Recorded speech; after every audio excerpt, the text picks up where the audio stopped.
everybody, this is DJ Dank coming to you from my DVD dungeon where the ceilings are low and the walls are full of DVDs of all kinds. I have a zillion kinds of movies, but of course this is October, so it's the best time of the year to talk about horror movies, and boy, I got tons of them I can always talk about. So anyway, this time I thought I would just give you just some good recommendations of some good scary, gory movies that I have always enjoyed.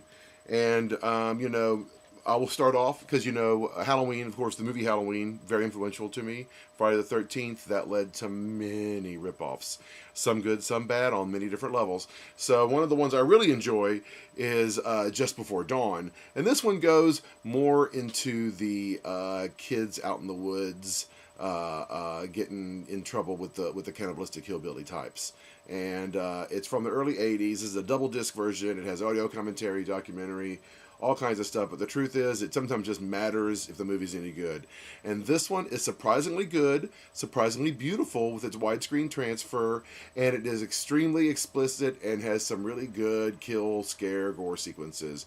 And there's just a couple of really good scary moments, which I highly recommend. So Just Before Dawn.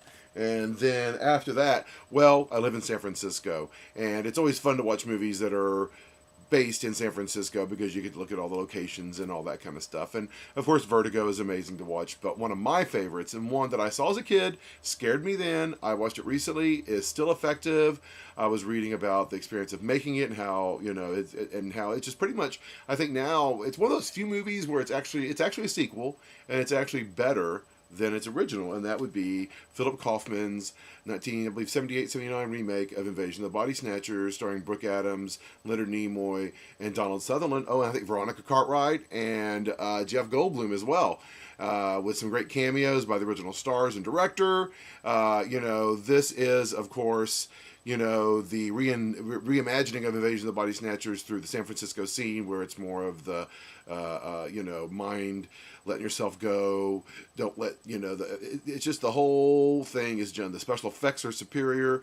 When you listen to all the stuff about the way that they did the sound, it was completely groundbreaking. So, but the thing is, again, sure, all this has all that stuff, but is it a good movie? Does it play well? Yes, it's creepy, it's spooky, and it has a great atmosphere, and it shows off San Francisco locales wonderfully, and I highly recommend it because it is just, like I said, the more I've seen it, the better it gets, and really it's a good and spooky, scary movie to enjoy for Halloween. So, next we go from spooky scary to kind of campy spooky scary, because it's surprisingly good for what it is. But what it is Linda Blair in Hell Night, which is like a legendary slasher movie where the college kids dare all the new male and female plebes, which was strange, to spend the night in the spooky mansion where spooky things happen and families were killed and beheaded and have all kinds of awful things done to them.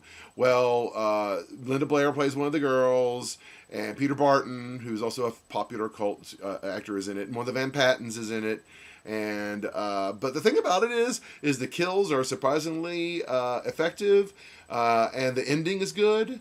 And there are a couple of good scares. I mean, as a kid, when I saw this on HBO late at night one night, I literally screamed my sister awake, who just came in and told me to shut up, because I just fucking screamed my brains out. So anyway, I recommend it. More on Linda Blair. I love her. She's one of the great bad actresses of all time.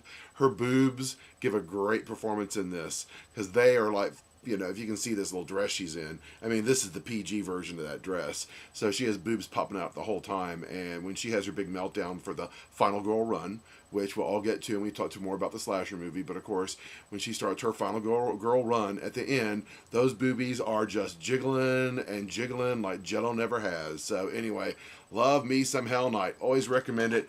Good, campy, fun. And then I'm going to leave you with a biggie, one of the biggest, I think, and that would be Dawn of the Dead. Boom, boom, boom, yes. And of course, I have the super fancy multi-disc one with all the booklets and everything, and you open it up, and it has all the cool pieces inside. Oh, and then there's that, yes, and then it folds out to this. And you get all cuts of the movie. You get oh, hold on, it goes even bigger, gets even bigger, it's getting bigger. Oh, So that is the giant triple box set. And I watched the European version, all the documentaries, the extended version, and the U.S. theatrical release. Then it has a comic book and all kinds of fun stuff. It is the ultimate. I don't know if they have completely re-put this out on Blu-ray yet, but I don't know. Blu-ray, I mean, sometimes sure, I think they look great. Other times I'm kind of like going, okay, well, my DVD looks fine too. But anyway, this is one of my all-time favorites. Was one of the first movies I ever rented whenever my family rented a videotape player way back in the early 80s.